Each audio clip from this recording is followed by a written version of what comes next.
Assalamu alaikum wa rahmatullahi wa barakatuh a todos que nos ouvem a partir da ZTV. Já está no ar mais um programa Ramadan em Companhia. Deixa só lembrar para você que está aí a nos assistir para subscrever-se ao nosso canal e ativar o sininho das notificações para ficar por dentro de toda a programação do Ramadan em Companhia. Na semana passada estivemos aqui a introduzir aquilo que era realmente ou é mesmo o Ramadan Karim. Portanto, para o programa de hoje, viemos aprofundar um bocado mais esta que é a temática do nosso mês abençoado, que é o Ramadan Mubarak. Portanto, para o programa de hoje, nós reservamos aquelas que são as questões que mais ficam na cabeça dos muçulmanos neste período. Há quem diga que, se calhar, quando nós engolimos saliva, quebramos o nosso jejum. Quando nós, se calhar, nos ferimos e tiramos uma quantidade muito pequena de sangue, também quebramos o nosso jejum. Outros até dizem que, se vomitarmos ou termos sonhos molhados, quebramos o nosso jejum. Portanto, essas são algumas das questões que nós trazemos para o programa de hoje. Vamos começar o nosso programa falando um bocado dos mitos. Bismillahirrahmanirrahim. Nahmaduhu wa nusallim ala rasulil karim. Amma ba'd. Então, em primeiro lugar, agradecer essa oportunidade de podermos esclarecer um pouco acerca do mês de Ramadan. O vômito, ele quebra o jejum ou não quebra o jejum? Então, o vômito, primeiro, está dividido em duas partes. Primeiro é o vômito intencional, depois tem aquele vômito que a pessoa vomita, mas que não seja intencionalmente. A pessoa vomitou, mas não fez por sua intenção, foi um vômito que saiu. Então, primeiro temos o vômito em geral. Se uma pessoa vomita, vamos dizer, foi intencionalmente ou não. A pessoa só vomitou e foi uma pequena quantidade. Então, aquele vômito não vai quebrar o jejum da pessoa. A pessoa vomitou, seja intencionalmente ou não. Se o vômito foi pouco, a quantidade foi pouca, então aquilo não vai quebrar o seu jejum. Número 2. Temos o vômito intencional ou não, mas que seja de boca cheia.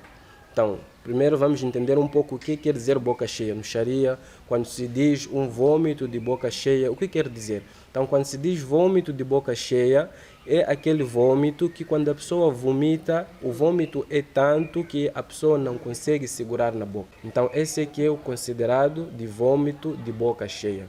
Então, um vômito de boca cheia, quando uma pessoa tem esse vômito de boca cheia, e esse vômito esse vômito for intencional, vômito de boca cheia e for intencional, então esse vômito vai quebrar o jejum da pessoa. E temos um outro vômito que a pessoa vomita, mas ser pouco, não ser de boca cheia. A pessoa vomitou, pode ser intencionalmente ou não, mas foi muito pouco, não foi de boca cheia.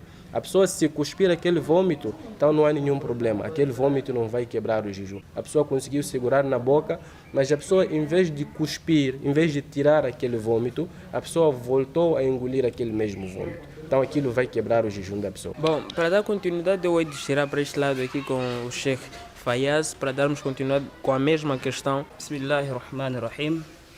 Bem, quanto à saliva, por fazer parte de nós, né? Saliva é algo nós quem produzimos, internamente nós quem produzimos. Então, engolir a saliva que está dentro de nós não quebra o jejum, né? Então, pronto, a pessoa vai, na medida que vai passando o tempo, vem muita saliva por causa de uma outra coisa. Então, é normal, se ele for engolir, não faz mal. Na questão da ferida, também não quebra o jejum, não é? A pessoa vai estar a andar, está a fazer algum exercício e teve um pequeno ferimento e escorreu sangue. Não quebra o jejum. Não quebra o jejum.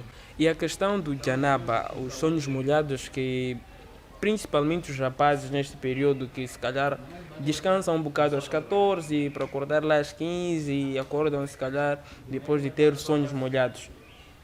Quebra o jejum ou não? Bem, quanto a essa questão, nós podemos iniciar falando sobre, portanto, a intencionalidade. Se a ação foi intencional ou não. Existe uma prescrição de parte de Allah Jalla Jalal no Al-Qur'an Majid, não é? Que permite, portanto, a junção carnal, a prática do sexo entre um casal, porém no período da noite, não é? Então é halal por causa da prescrição de Allah Subhanahu wa Ta'ala. Mas se esta ação é feita durante o dia, durante o período de jejum, então o nosso jejum quebra. Nós, quando vamos a dormir, pronto, ejaculamos, tivemos o que nós chamamos de ihtilam, não é? aquela ação por si não quebra o jejum porque é uma ação inconsciente. A pessoa teve aquilo, não é, enquanto ele estava a dormir, não provocou. Não foi algo propositado. Por causa deste fato, falta de intencionalidade, então ele está livre desta responsabilidade. Então, se alguém aconteceu, não é, estava a dormir e teve este sonho molhado e ejaculou, não é? Então, que ele continue o seu jejum, porque não partiu o seu jejum justamente pelo fato de não ser intencional. Obrigado, mashallah. Bom, eu acredito que as questões em torno das coisas que invalidam ou não o jejum, nesses mitos, eu acredito que já tenham ficado uma e outra coisa. Quais são as práticas que nós podemos fazer com mais frequência dentro do mês de Ramadã, que nós podemos sair com mais proveito destas bênçãos que Allah nos dá neste período? Então, uma das práticas que nós podemos fazer mais, que devemos fazer mais, é recitarmos o Sagrado Corão. Quanto mais Corão nós pudermos recitar no mês de Ramadã, então nós devemos recitar. Porque é o mês de Ramadã, o mês do Corão. O Corão foi revelado nesse mês. Se nós não usarmos esse mês para o Sagrado Corão, então em qualquer outro mês também vai ser muito mais difícil nós lermos o Corão dentro deles. Tudo aquilo que nós sabemos que é boa ação, então nós devemos fazer os possíveis de praticar muito no mês de Ramadã. Porque nós sabemos que vemos a hadith Nabi sallallahu alaihi wasallam que quando a pessoa pratica uma boa ação no mês de Ramadã, então a recompensa é muito mais se a pessoa, em comparação com aquela mesma ação, se a pessoa vier a praticar fora do mês de Ramadã. Então no mês de Ramadã, por ser um mês abençoado, a recompensa também das boas práticas é maior em comparação com aquela prática se a pessoa praticar fora do mês de Ramadã. Nós sabemos que quando chega o mês de Ramadã, a recompensa também é multiplicada. Agora imagina, se fora do mês de Ramadã, por ler o Corão, nós temos 32 milhões e 200 mil recompensas. Agora imagina já dentro do mês de Ramadã, quanta recompensa nós não teremos. Então por isso mesmo devemos recitar muito o Sagrado Corão, dar muito sadaqa. Outra ação é sadaqa. Sadaqa também é caridade. Sadaqa é caridade. É uma outra ação também que tem uma enorme recompensa perante Allah subhanahu wa ta'ala. Tem um ayat no Corão que Allah subhanahu wa ta'ala fala acerca de pessoas que chegarão no dia de Qiyamah. Então no dia de Qiyamah, depois eles, quando verem que eles não terão um bom resultado da parte de Allah, que o destino deles não será feliz. Em outras palavras, pessoas que não eram crentes ou não praticaram boas ações, que no dia de Qiyamah serão merecedores de castigo. Então eles, quando pedirem Allah, eles vão pedir a Allah subhanahu wa ta'ala para dar a eles um tempo no dunya, para eles voltarem para cá, para o mundo, para praticarem boas ações, para depois voltarem aonde? Para o Akhira e terem sucesso. Então eles, quando pedirem a Allah subhanahu wa ta'ala, eles vão pedir a Allah subhanahu wa ta'ala: oh Allah, por que não nos mandas de volta para o dunya, para nós fazermos o quê? Eles dizem para nós darmos sadaqa, para nós darmos o sadaqa. Todos nós sabemos que as ações, a recompensa, são coisas que aqui no dunya é invisível. A recompensa de ações são coisas que no mundo é invisível, mas quando a gente vai no Akhira, tudo isso se torna visível. Nós conseguimos saber que, mashallah, a recompensa de um sadaqa é isso, a recompensa do salah é isso, a recompensa do hajj é isso. Então a pessoa há de ver todas as ações. A pessoa vai comparar todas as ações e ele há de ver qual é a ação que, se eu ir no dunya e praticar, é de ter mais benefício perante Allah subhanahu wa ta'ala. Então ele, olhando para todas as ações, há de ver que o sadaqa é a ação com mais benefício ou com mais recompensa. Então ele, quando pedir a Allah, vai dizer que Allah me mande no dunya para eu fazer muito sadaqa, para eu pertencer aos piedosos. Então isso também nos mostra que o sadaqa, a caridade, é uma ação que tem muita recompensa perante Allah subhanahu wa ta'ala. Então devemos fazer os possíveis de recitar muito o Corão, devemos fazer os possíveis de dar muito sadaqa, dar muita caridade, pedir muito perdão a Allah subhanahu wa ta'ala, fazer muito salah, além do jejum, além de ficar de pé durante a noite do mês de Ramadã. Vem no hadith do Nabi sallallahu alaihi wasallam que fala acerca do jejum, da virtude do jejum, que ele diz: Man sama Ramadanan imanan wa ihtisaban, ghufira lahu ma taqaddama min dambihi. Que aquele que jejuar no mês de Ramadã com iman e com esperança na recompensa da parte de Allah subhanahu wa ta'ala, então os pecados deles anteriores todos serão perdoados. E no outro hadith, man qama ramadanan imanan wa ihtisaban ghufira lahu ma taqaddama min dhanbihi, que aquele que ficar em pé no mês de Ramadã, aquele que ficar em pé no mês de Ramadã com imã e esperança na recompensa de Allah subhanahu wa ta'ala, então essa pessoa também será perdoados os seus pecados anteriores. Então por isso devemos fazer os possíveis de ficar em pé, fazer salat tahajjud, tarawih, apesar dos masjids estarem fechados, não quer dizer que nós não podemos fazer o salat tarawih. Salat tarawih, qualquer um que sabe no mínimo um sura do Sagrado Corão, ele pode fazer na sua casa, com seu amigo, pode juntar algum grupo de pessoas, aquele amigo muçulmano que ele tem que normalmente ficam ali nas conversas no mês de Ramadã, é só chamar o mesmo amigo e se juntarem para fazer salat tarawih. Mesmo se ele sabe um Qul Huwallahu Ahad, recita esse Qul Huwallahu Ahad muitas vezes, não tem nenhum problema. Perante Allah, a intenção dele vai valer, o salat dele, inshallah, vai ser aceito. Então não podemos usar como motivo que o masjid está fechado para não fazer tarawih. Então de noite, quem puder na sua casa, chama um amigo, duas pessoas, inshallah, faz o seu salat tarawih, perante Allah, esse salat vai ser aceito. Então fazermos salat, ficar em pé na noite do Ramadã, fazer muito dua, istighfar e não faltar os nossos jejum, que é óbvio, inshallah teremos muita recompensa da parte de Allah subhanahu wa ta'ala. Mashallah, Sheikh Fayaz, algum acréscimo quanto a isso? Bem, eu só queria acrescentar, Maulana acabou falando sobre muito istighfar, muito dua, que de fato uma das grandes ações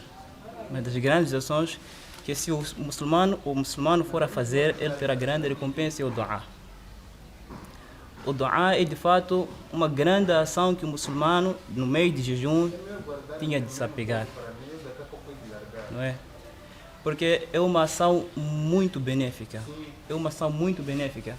Nabi Karim sallallahu alaihi wasallam diz que 3 tipos de pessoas o seu dua não é rejeitado. Entre essas pessoas, o nosso querido mensageiro Muhammad sallallahu alaihi wasallam diz: o jejuador até que ele quebre seu jejum. O jejuador até que ele quebre seu jejum. Mas veja lá qual é o texto, diz que 3 tipos de pessoas, seu dua não será rejeitado. Dentre eles está o jejuador. Qual é a relação que a gente faz? Que olha, o jejuador vai fazer um dua e Allah subhanahu wa ta'ala não vai rejeitar seu dua. Por que isso, bem? Mas veja lá que o jejuador, durante o período de jejum, ele abandonou tudo somente para agradar Allah subhanahu wa ta'ala. Ele fazia sua ação num lado, fazia uma coisa do outro lado, várias coisas, mas por orientação e obediência a Allah subhanahu wa ta'ala, ele abandonou todas as suas práticas somente para agradar Allah subhanahu wa ta'ala. Veja que existem coisas lícitas durante o tempo normal, que Allah subhanahu wa ta'ala fez ilícito durante esse tempo, como comer. Normalmente a gente almoça, e almoçar não é nenhum pecado, não é? Mas no meio de Ramadã, Allah subhanahu wa ta'ala privou-nos disto. Nós tínhamos este hábito de comer, matabichar, almoçar, mas nós abandonamos esta prática para agradar Allah subhanahu wa ta'ala. Então a pergunta é, se o abd, o servo, abandonou tudo por orientação de Allah subhanahu wa ta'ala, para agradar este Allah subhanahu wa ta'ala, por que Allah subhanahu wa ta'ala vai negar o dua desta pessoa? Então por tudo isso que a gente abandona, quando o abd, o muçulmano, aquela pessoa está de jejum, faz dua, nada impede Allah subhanahu wa ta'ala de perdoar esta pessoa. Sahaba radiyallahu ta'ala contam-nos que no meio de jejum eles faziam tanto dua, mas ele era tão insistente naquele dua, de tal maneira que eles dizem que não passava aquele período depois de Ramadã até o outro Ramadã, senão que Allah subhanahu wa ta'ala tenha aceito todo o dua que ele fez no meio de Ramadã. Eram tão persistentes a fazer um dua, uma prece no meio de Ramadã, e não passava aquele período depois de Ramadã até encontrar o outro Ramadã, senão que Allah subhanahu wa ta'ala tenha aceito todo o dua que ele fez no meio do Ramadã. Ele ficava muito esperançado que, olha, que Allah subhanahu wa ta'ala faça-me chegar outro Ramadã, para que novamente eu obedeça a Allah, faça meu dua, para que Allah subhanahu wa ta'ala aceite meu dua. Allah subhanahu wa ta'ala diz no Corão Majid: فَإِذَا سَأَلَكَ عَنِّي فَإِنِّي قَرِيبٌ أُجِيبُ الدَّعْوَةَ الدَّاعِ إِذَا دَعَانِ. Que se perguntarem acerca de mim, eu estou próximo. Eu aceito a prece, o chamado do da'i, daquele que faz dua assim que ele me chama. Há muito comentário acerca deste ayah. Alguns comentadores dizem que aqui somente Allah subhanahu wa ta'ala mostra a sua qualidade, que é de perdoar. Mostra a qualidade que é de perdoar. Veja que neste texto não existe nenhuma condição para que Allah subhanahu wa ta'ala aceite o dua de um servo. Assim que ele pedir, Allah subhanahu wa ta'ala vai aceitar. É um jejuador, assim que ele pediu, Allah subhanahu wa ta'ala ouviu sua prece, então Allah subhanahu wa ta'ala vai aceitar. Então, o dua é uma grande ação que o muçulmano neste mês deverá se apegar. Normalmente, nós passamos o dia, não é? Fazendo ações para ver se o nosso dia de jejum fica mais curto, não é? Às vezes nos preocupamos tanto em encurtar o nosso dia que ainda não chegou o tempo de quebrarmos o jejum, não é? E nós nos esquecemos de tentar aproximar Allah subhanahu wa ta'ala com práticas como o dua, como a leitura do Al-Quran Majid, como Allah acabava de dizer, várias práticas que se o homem de fato fizesse, ele teria muita e muita recompensa da parte de Allah subhanahu wa ta'ala. Então é muito necessário, muito naquele momento que a gente está à espera do nosso iftar, a gente quebrar nosso jejum, a gente parar, levantar a mão para Allah subhanahu wa ta'ala, inshallah, Allah vai aceitar o nosso dua. Fora isso, é muito necessário neste período que a gente se assegure ao sunnah da Nabi Karim sallallahu alaihi wasallam. Pois o objetivo do Ramadã, o objetivo de Allah subhanahu wa ta'ala não é complicar o muçulmano, não é complicar o crente. Razão pela qual, veja lá qual era um grande sunnah da Nabi Karim sallallahu alaihi wasallam, era o suhur. Aquela refeição que a gente come, não é, para fechar o nosso jejum. E Nabi Karim sallallahu alaihi wasallam orienta para que de fato o muçulmano acorde e pratique aquela ação. Pois segundo ele, dentro daquela comida baraka. Então é um grande sunnah nós também acordarmos, portanto, durante a noite, no meio da noite, fazemos aquela ação e voltarmos à cama. Melhor ainda será o muçulmano dormir, acordar, fazer aquela ação. E para nós mostrarmos ainda que de fato Allah Jalla Jalaluhu não queria complicar, Nabi Karim sallallahu alaihi wasallam orienta para que a gente retarde o nosso suhur. Para que a gente faça o suhur no último momento daquela ação. Mas ainda diz que é aconselhável, é sunnah, que a gente aproxime o tempo da gente quebrar o nosso jejum. Há quem pode pensar que, olha, eu sou para estar mais forte, para eu ganhar mais recompensa, eu vou puxar meu jejum até 20 horas. Até 20 horas. Mas Allah Jalla Jalaluhu, com o jejum de Ramadã, não quer complicar as pessoas. A razão pela qual Nabi Karim sallallahu alaihi wasallam disse que a gente tinha de aproximar, fazer assim que estiver na hora, assim que o muçulmano certificar que de fato o pôr do sol já se deu, então é necessário que ele quebre o seu jejum. Essas são algumas tradições, coisas que o nosso querido Messias Muhammad sallallahu alaihi wasallam fazia constantemente. E no que diz respeito a dia, a maneira de ser, a maneira de viver, veja só que Nabi Karim sallallahu alaihi wasallam orientava seus companheiros que, olha, quando alguém chegar para discutir com você, para lutar com você, você deverá dizer para ele, eu estou de jejum. Eu estou de jejum. Aparentemente é somente uma expressão simples, dizer para ele, eu estou de jejum. Mas há muita lição para a humanidade dentro disto. Muita lição. Se alguém vem bater a nós, quer discutir conosco, porque nós estamos de jejum, a gente fala que, eu não posso fazer isso, eu estou de jejum. É paciência. Se alguém vem cutucar você, mas por mais que ele xingue a você, insulte a você, você diz, eu estou de jejum. Allah Jalla Jalaluhu assim ensina também com essa ação a paciência. E que isto não permaneça somente no meio de jejum. Porque Allah subhanahu wa ta'ala diz, la'allakum tattaqun, para eles adquirirem o temor, a humildade, refere-se a todo um comportamento do homem. O comportamento do homem como um todo. No que diz respeito à sua obediência a Allah subhanahu wa ta'ala, no que diz respeito ao seguimento do sunnah Nabi Karim sallallahu alaihi wasallam, no que diz respeito à sua convivência na sociedade. Que nós não somos muçulmanos completos, não somos crentes completos, até que a gente dê a direito do vizinho, dê a direito do próximo, respeite o vizinho, respeite o próximo. Toda aquela orientação de ética e moral, o Islã ensina. E quando a gente pratica daquela forma, melhor ainda. Então, no meio de jejum também, o jejum ensina-nos a fazer isto. Mashallah. Bom, como a última questão, eu gostava de saber dos nossos convidados o que é que vai tornar o nosso jejum makruh detestável perante Allah.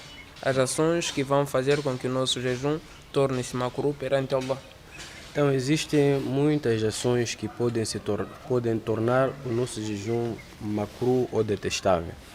Podem tornar o nosso jejum makruh ou detestável. Então, das ações que podem tornar o jejum de uma pessoa macru, uma delas é a pessoa durante o jejum ele lamentar-se da fome. Essa é uma coisa que hoje em dia existe muito ardor. Chega a 2 horas, a pessoa começa cedo, está muito sol, está muito forte, fome, etc. Então essas coisas a pessoa lamentar, então isso já torna o jejum da pessoa macru.